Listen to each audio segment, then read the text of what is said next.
Today, I'm very excited to introduce you to a new friend of mine.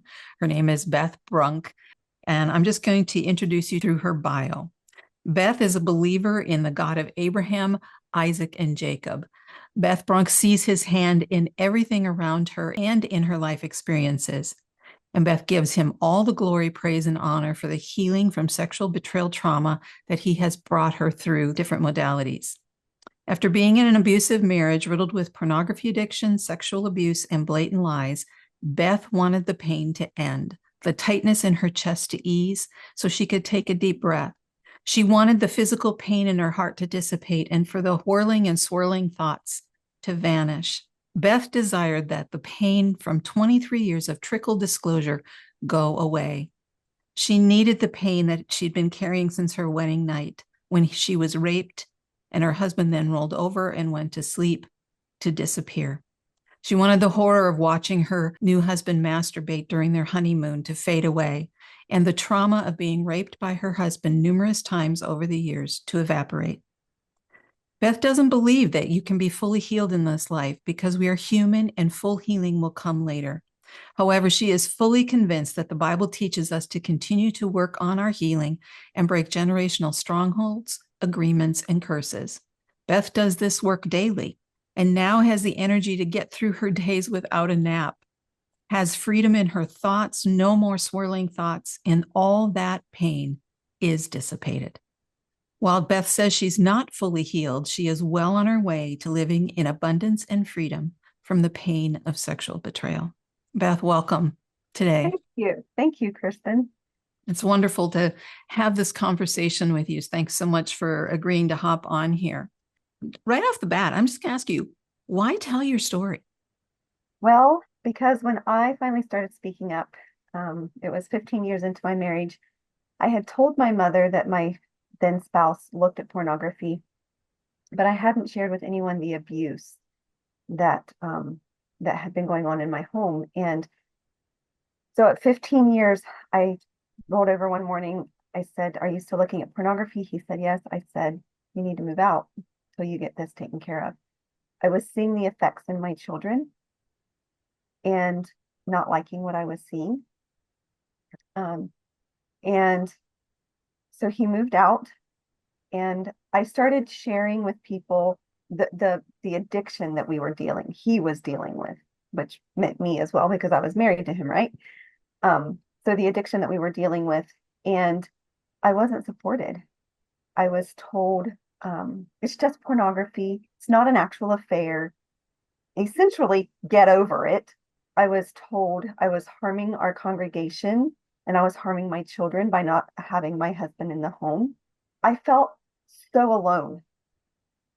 And so now I want women to know that they're not alone in this particular arena, that there's others of us, you and I, for example, out here that have been there. We know what it was like for us. We know what our stories are.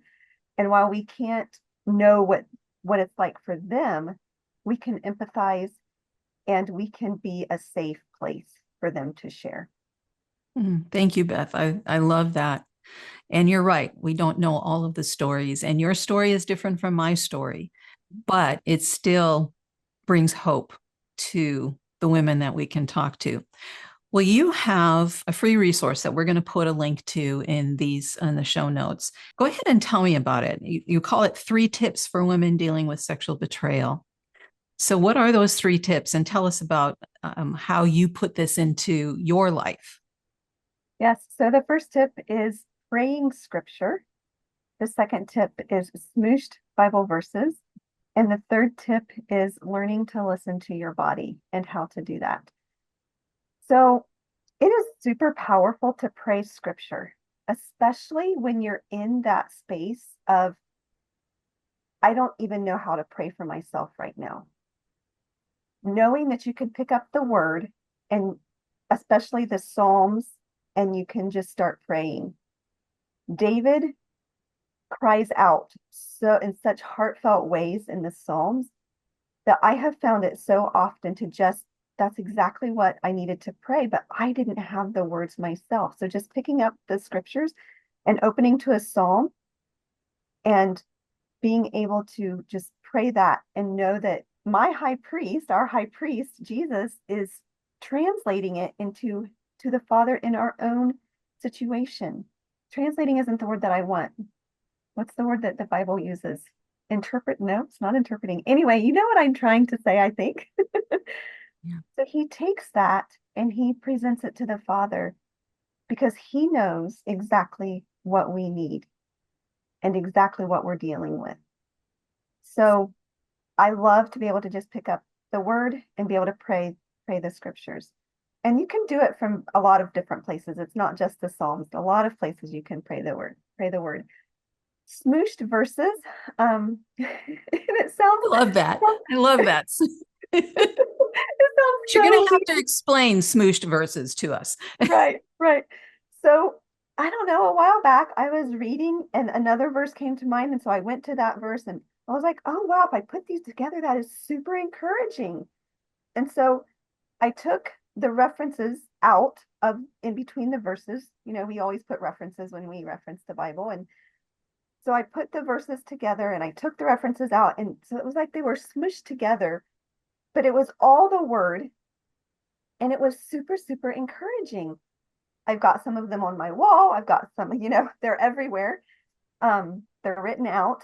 And I was like, this is really amazing to be able to take from Genesis and put it with a verse in Hebrews or, wherever that you find a verse that's encouraging and it reminds you of another verse somewhere else and putting them together just brings that much more just encouragement and it shows you that much more the heart of our Father.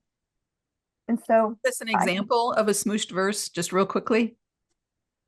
um, oh, off the top of my head, mm, how about this? Knock and it shall be given to you. Seek and you shall find.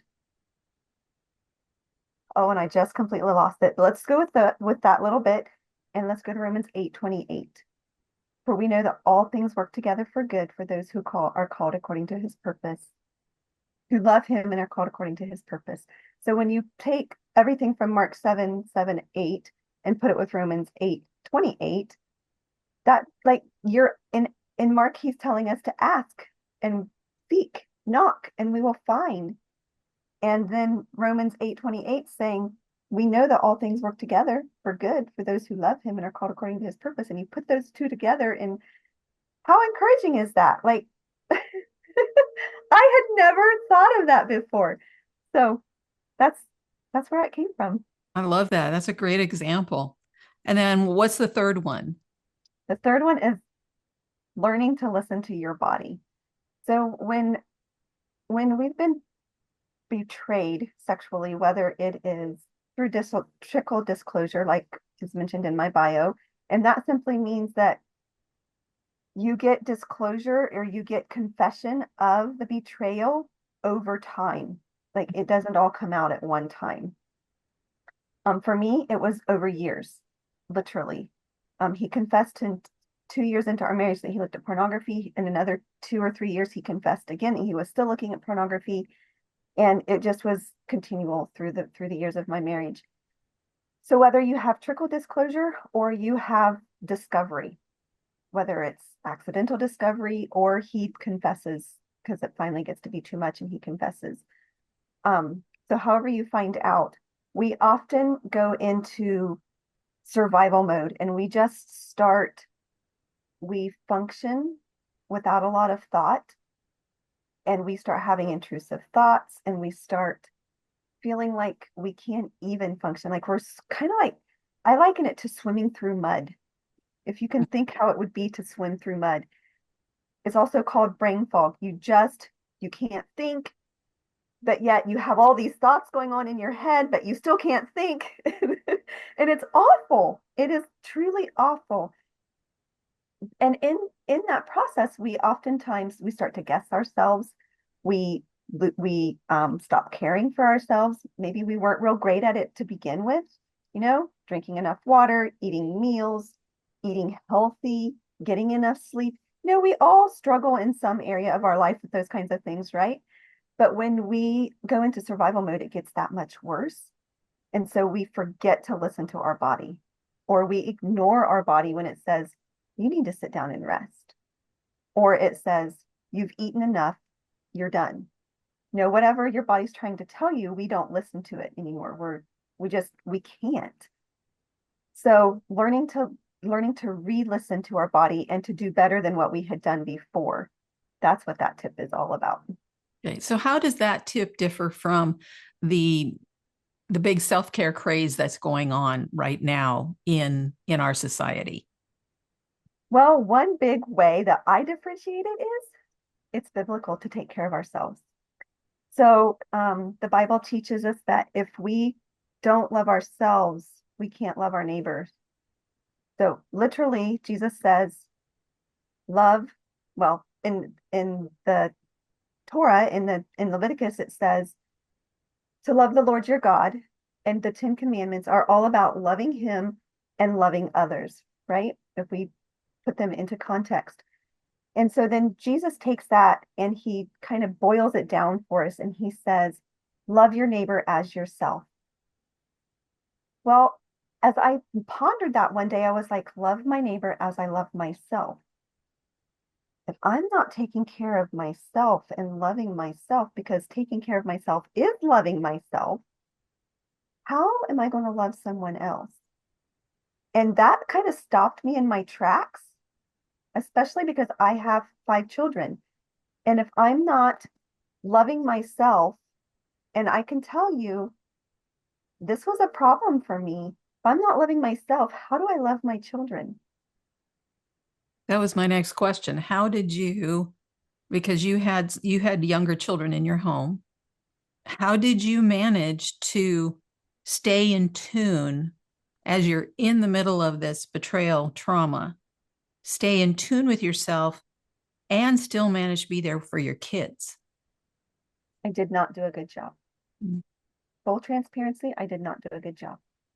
I'm going to be honest, I have 5 children, 4 living, and my oldest is 23, the next one living is 18.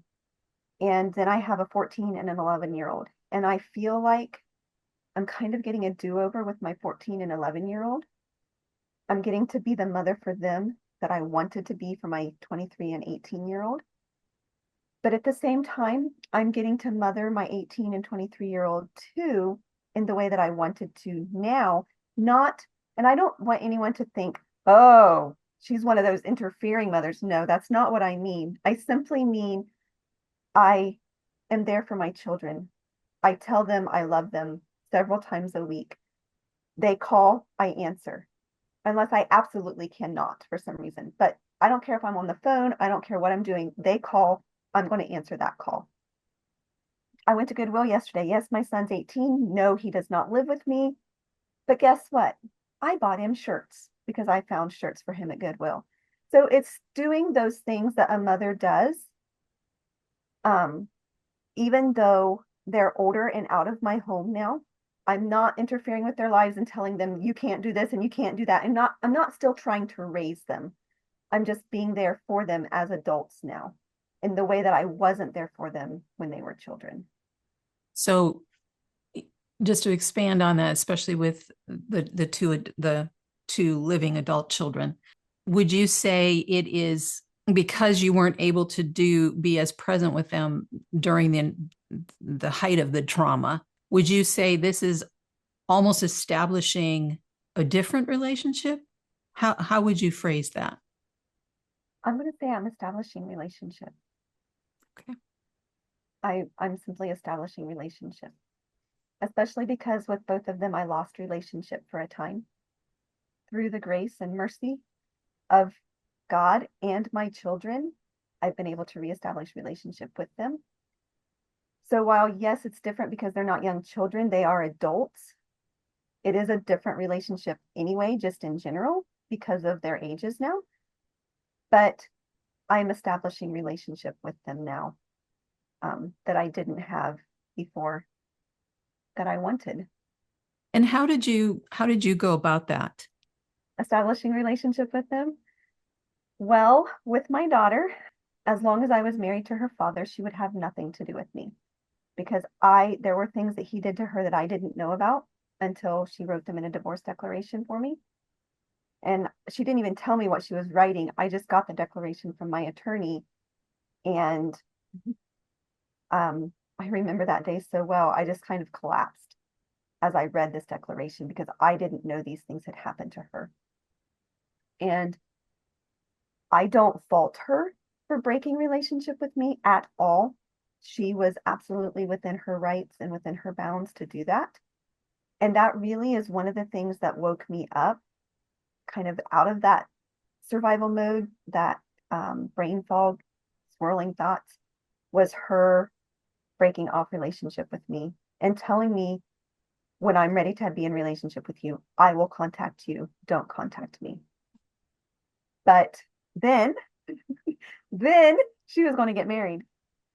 And she sent a wedding invitation to my sister, and my sister sent it to me, and I was like, no, I'm not even invited. I didn't get one. I wasn't invited to her wedding. And so a friend encouraged me to call her, and I did. And within 5 minutes, she called me back, and we talked for an hour, and we've been in contact ever since. My oldest son, 18, with him, I didn't completely lose contact, although I did to a degree, for a period of time, lose complete contact with him. But he didn't want to have anything to do with me because he believed his father when his father told him that the marriage fell apart because of me. Even though I was like, well, hold on a minute. I'm not the one that was looking at pornography. I'm not the one that was raping him. I'm not the one who was grooming my children. I'm not like, how in the world? But he wouldn't have anything to do with me. And so I started just reaching out to him. Hey, let's have lunch. Can we get coffee? I love you. And just continued. And even to this day, I text him and say, I love you. And he'll text back and say, I love you too. So it's just been a lot of patience, a lot of prayer. And as you do the healing work for yourself, that trickles down to your children. I cannot stress this enough. I am so, so grateful because I've done so much healing work. And I'm seeing, because of the changes within me, I'm seeing the changes within my children. The work that I'm doing is also breaking things and leading to their freedom as well. But because I'm changing myself, I'm not who they knew me as before. I'm now safe. And they feel safe to be in relationship with me. Okay. And I just want to clarify for those that are listening to this that you are divorced from your husband. Correct. I am divorced. And there is no relationship there. Right. Okay. So you have done this healing work separate from anything that he has or has not done. Correct. Okay.